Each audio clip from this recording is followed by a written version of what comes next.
El Jabón Camay presenta Tamacún, el Vengador Errante.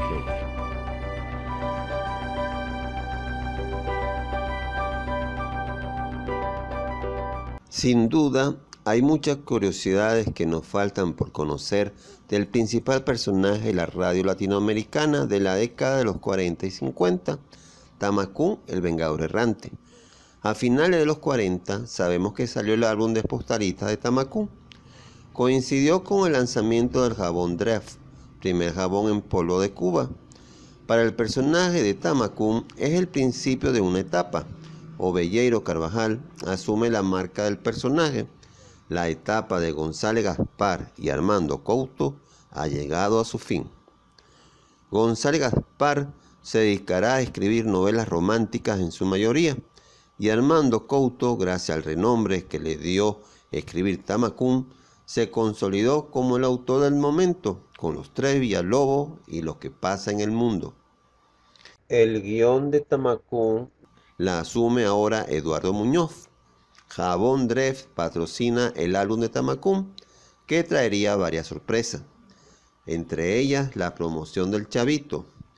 Los chavitos eran billetes promocionales de campañas políticas, de comercio, campañas benéficas, etc.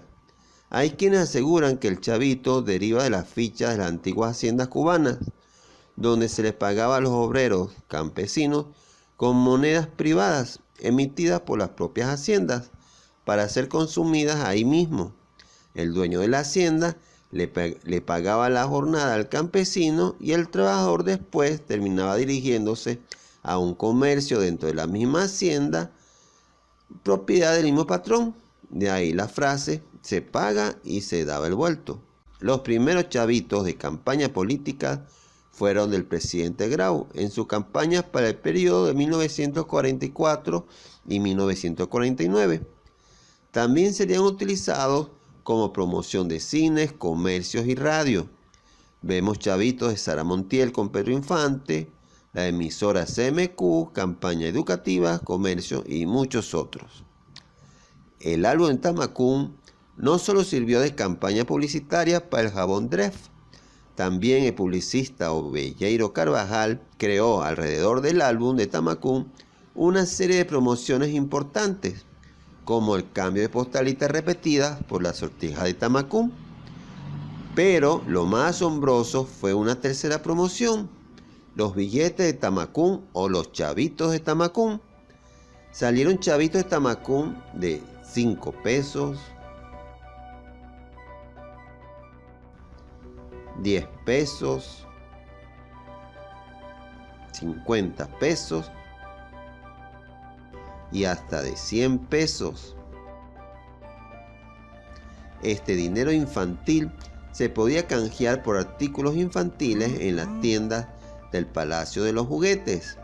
El impacto del éxito de Tamacún se manifestó de muchas formas, no solo en Cuba, sino en Venezuela. Tamacún y los carnavales venezolanos. En Venezuela, a partir de 1951, se transmitió Tamacún por Radio Continente. Los carnavales venezolanos de los años 50 fueron ampliamente conocidos por su popularidad. Desfiles de carrozas y actividades festivas eran tradicionales en la época. Las orquestas cubanas tenían una plaza segura en Venezuela. El disfraz de negrita era de los más populares en la fiesta de adultos, pero el público infantil quería asumir el rol de sus personajes favoritos. La lucha libre venezolana surge con fuerza con sus propios exponentes. Era muy común ver entre las carrozas reina de belleza y la imagen de luchadores, niños con máscara, pero también a partir del año 51 apareció otra vestimenta, el turbante. Tamacún llegó a ser el disfraz favorito de los niños caraqueños, ya que en la capital era donde se podía escuchar la radio en su máxima frecuencia. Ramón Kraft Rojas nos relata cómo a los 17 años aún se disfrazaba de Tamacún, con su turbante blanco y su faja roja. La faja roja era un implemento de gran valor. Ahí Tamacún escondía sus armas secretas, antídotos o cualquier otra herramienta de diminuto tamaño, pero de gran efectividad. En los relatos de sus memorias, el escritor Rojas cuenta cómo, aún estando disfrazado de Tamacún, se le pasó la hora de estadía permitida en las calles durante la celebración de carnaval. Los menores de edad a las 12 de la noche por ley deberían estar en sus casas, mientras que las fiestas continuaban toda la noche para los adultos.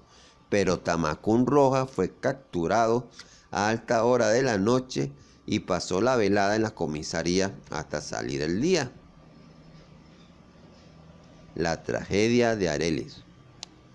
En la versión de Tamacún de los años 40 y 50, Arelis, la novia de Tamacún, tenía un rol central. La generación de lectores de los cómics de Tamacún de los 70 no vimos eso.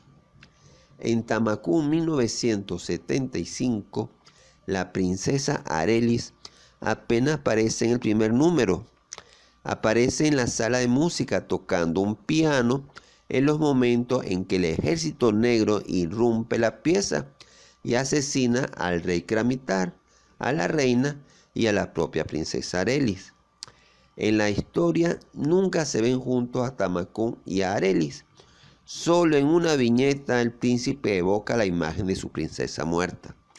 La tragedia de la princesa Arelis deriva en que su propio padre, el primer ministro Abdulgader, es quien traiciona al rey y provoca sin querer la muerte de su hija Arelis. Esa es la consecuencia de su fatal traición. Esa fue la versión de Armando Couto en el cómics.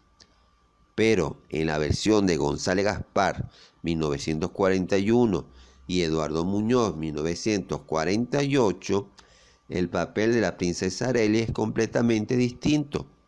Arelis muere en el capítulo final de la primera serie, al salvar a Tamacún de un disparo a quemarropa. Arelis en esta aventura establece una relación trágica con Tamacún. Irasef no solamente se roba el tesoro del reino, se roba también a la futura reina, a la princesa Arelis. Pero antes la princesa Arelis se niega a acompañar a Tamacún en su persecución de los ladrones del tesoro del reino. E Irasef, que aún no ha sido descubierto como autor intelectual del crimen, le hace ver a Arelis que Tamacún le preocupa más rescatar el tesoro por encima de ella misma. Es entonces que Irasef convence a Arelis para que se comprometa con él ante sus dioses. La despechada Arelis lo hace y comienza su propia tragedia personal. Después descubre que todo ha sido un engaño de Irasef, quien entonces la rapta, y Tamacún, hasta ahora que había estado lejos del palacio persiguiendo a los ladrones, regresa y descubre la traición de Irasef y viaja a Calcuta para rescatar a Arelis, hasta que ocurre el final trágico. Esa fue la historia que escuchó el público cubano y venezolano en los años 40 y en los 50, en Venezuela y en otros países caribeños. Y por eso es que las madres venezolanas evitaban bautizar a sus hijas con el nombre de Arelis, para que sus niñas no fuesen jamás tocadas por la tragedia o la maldición que desde entonces representaba dicho nombre. Tamacún en los años 50, especialmente en Venezuela y en otros países caribeños, fue un fenómeno de masa muy bien dirigido por Obellero Carvajal, con muchas anécdotas y que fue inspiración en las décadas posteriores de los 60 y 70 de otros personajes, tanto de la radio como del cómics. Hay muchas más historias que contar sobre Tamacún, el Vengador Errante. Pero esto ha sido todo por hoy. Tamacún, el Vengador Errante. Libretos, Eduardo Muñoz. Dirección, Juan José Castellanos. Producción de Alberto Arbezú.